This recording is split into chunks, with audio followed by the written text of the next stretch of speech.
If you haven't checked out my original video, then please do so to describe how we got to this point. What's the purpose of this video? Well, when I went to put the matte clear enamel on the piece originally, I took the piece, which was in 80-degree temperature at 40% humidity, and brought it outside in nice ventilation, which was 90 degrees at 80% humidity. I didn't wait for the piece to get acclimated enough, so when I sprayed it with the enamel, it put a little white haze over everything, and it really killed the look of the piece.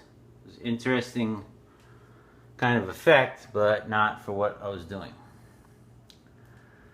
So I had to redo the whole piece, which I said in my original video wasn't such a big deal.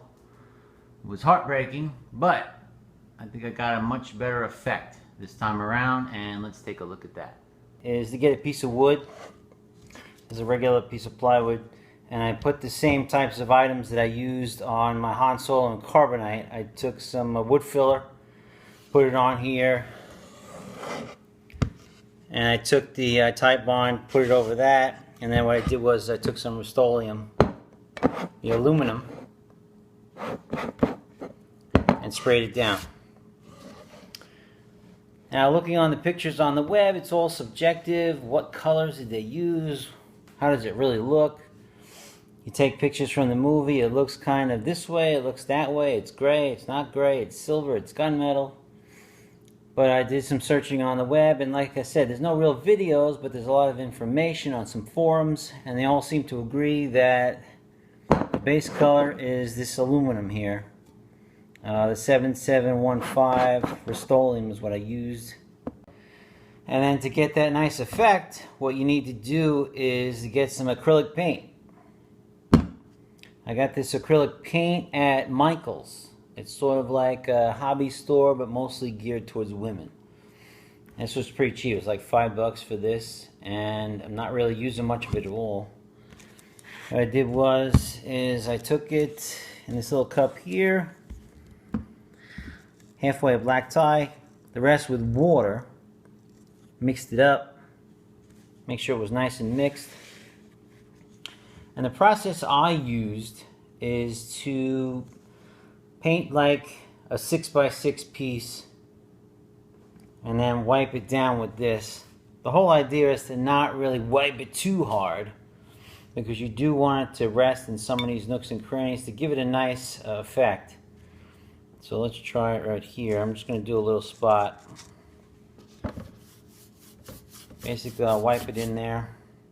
And this is covered with water, so you do have a little time to work with.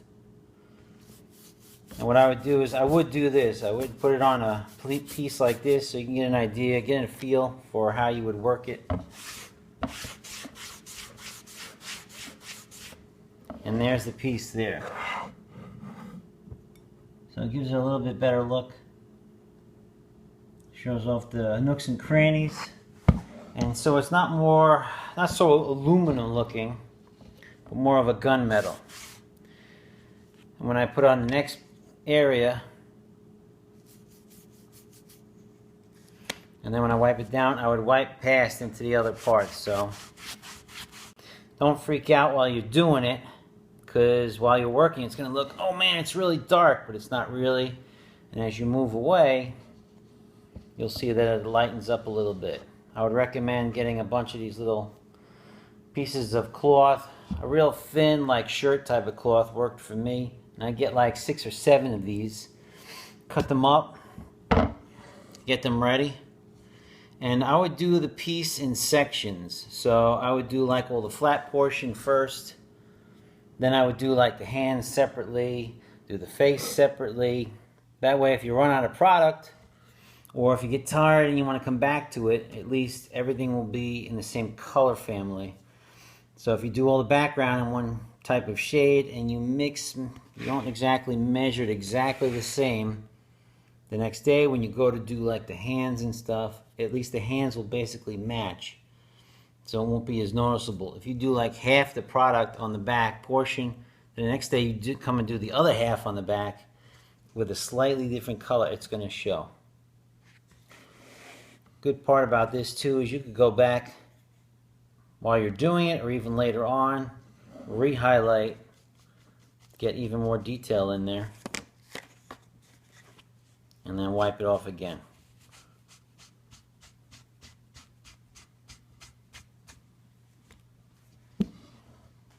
And there she is.